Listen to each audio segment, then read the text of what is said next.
What's going on, hobby family? Today, we're going to take a look at how using simple techniques like dry brushing and using washes can make your miniatures look amazing. For today's model, we're going to be using the Warhammer Age of Sigmar Mindstealer Sphiranx from the game Warcry.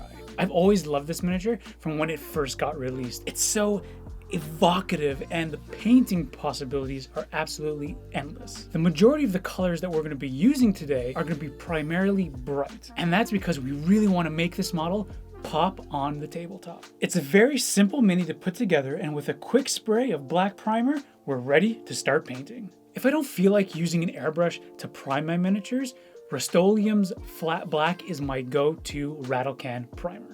Coming in at $7 Canadian, I can get a ton of mileage for the cost. Now, if you don't have an airbrush, it's not a problem because the exact same effects can be achieved with a regular brush. I'm just using it for speed. I'm going to start base coating the miniature with Xerius Purple. We want to make sure to get a nice thin coat while also leaving areas like the horns and braided fur alone.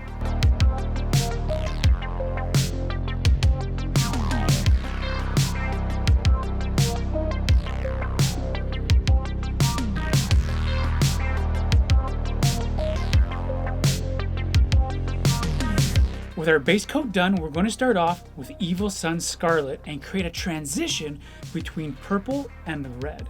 I'm making sure to target areas like the face, limbs, and appendages such as the tail.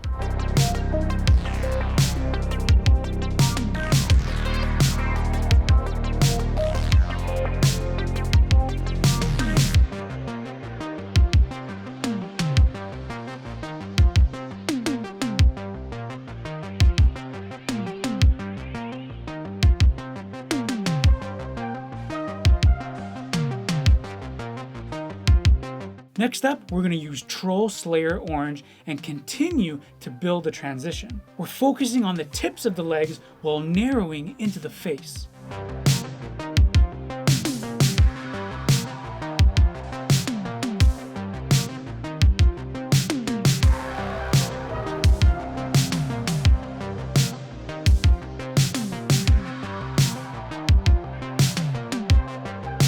For our final highlight, it's going to be Flash Gitz Yellow.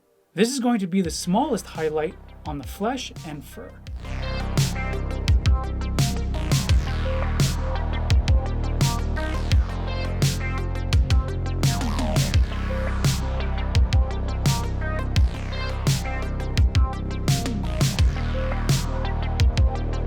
To conclude the skin, we're going to use Sotek Green. Sotek Green is more of a mid-tone blue, which will complement nicely between warm and cold colors that we're using. I'm making sure to target the belly, inner thighs, and chest.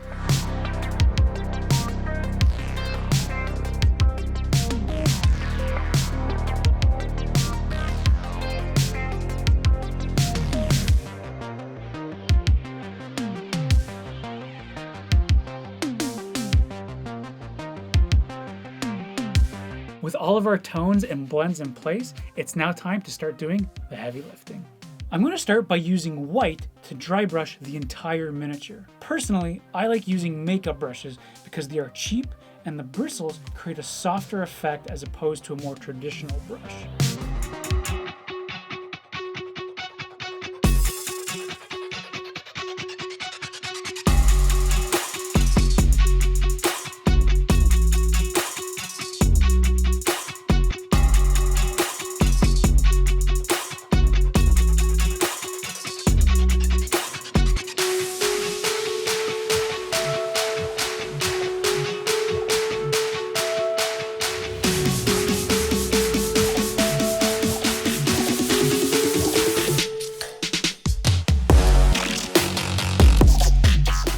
Now this is going to be the last time that we use the airbrush, and we're going to use pure white to create highlights. Now this step is optional, but I do find that it creates a great effect, especially when we use washes later on.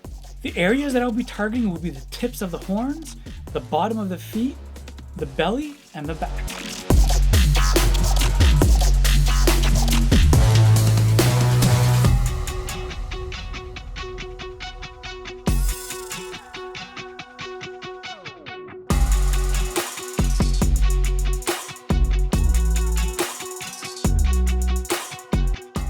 now here is where the magic really begins. With Casandora Yellow thinned down to a 1:1 ratio, with water, I apply the wash to the face and legs. Our white dry brush, when combined with the washes, will act as our edge highlights, thus eliminating the need for brushwork.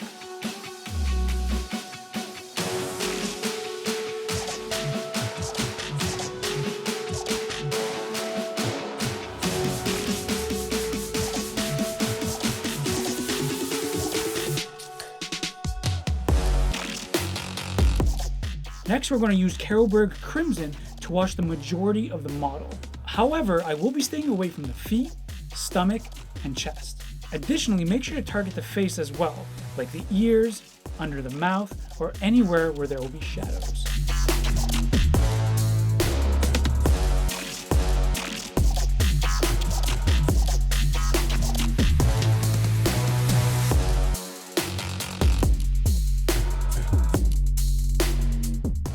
With Colia Green Shade, we're going to target all the blue areas, but leave the middle of the chest alone. We want to preserve that white.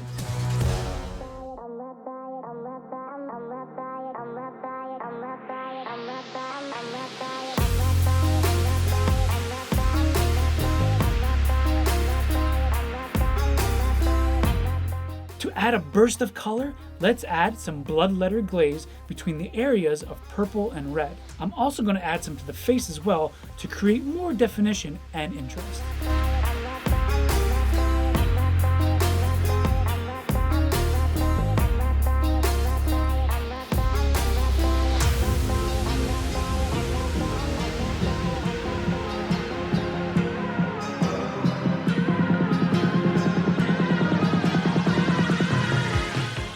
For the horns, I'm going to use Skeleton Horde Contrast, and make sure to give a generous layer to the entire area.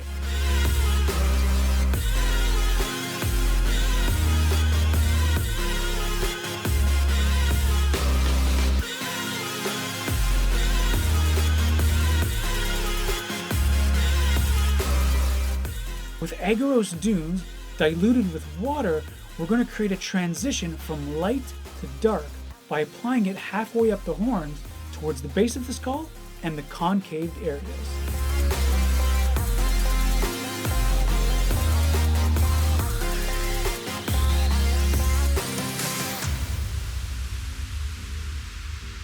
We're going to repeat the previous process, but move closer towards the skull with Wildwood Contrast.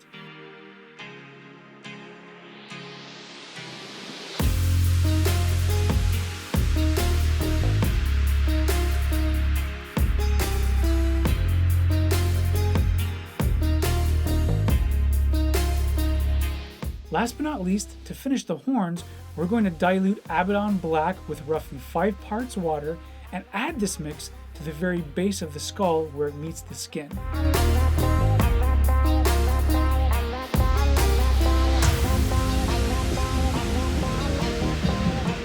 To re-establish our highlights, let's dry brush some more white, but this time only target the more raised surfaces of the model.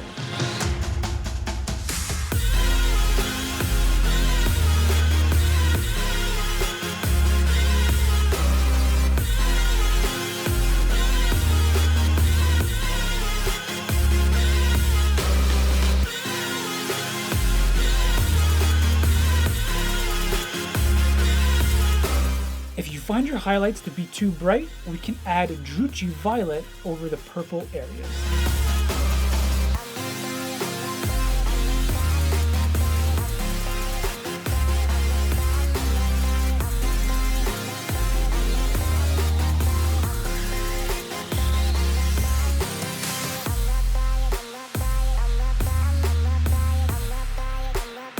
Do the same for the blue areas with Drakenhof Nightshade, but still leave the chest area untouched.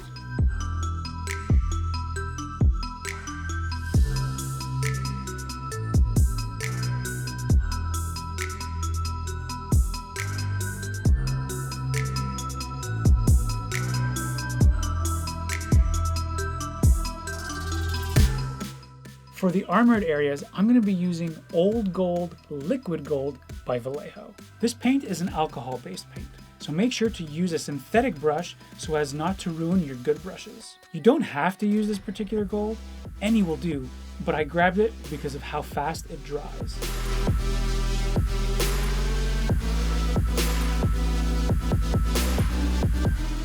All that's left to do is pick out small details like the eyes and add a highlight to the armor with silver.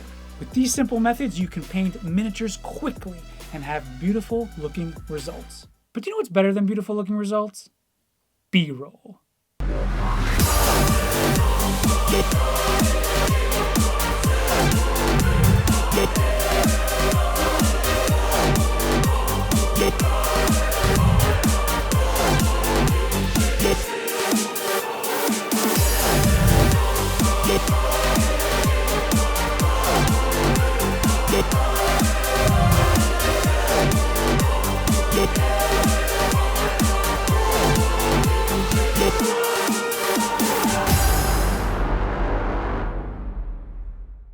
Thanks so much for watching, everyone. Please let me know down in the comments below what you think. And if you're gonna try this particular method, I'd love to see them. I'll leave my email down below so that you can share your work with me. I'm also gonna be using this model from today's video as a giveaway for this month. If you'd like a chance to get this model or even support the page, please do consider visiting my Patreon campaign. There are a ton of really fun rewards, so make sure to check it out down in the description. Or if you wanna see just more cool content, do consider subscribing. It's not like I'll be disappointed if you don't. Till next time, family, peace on the streets, and make sure to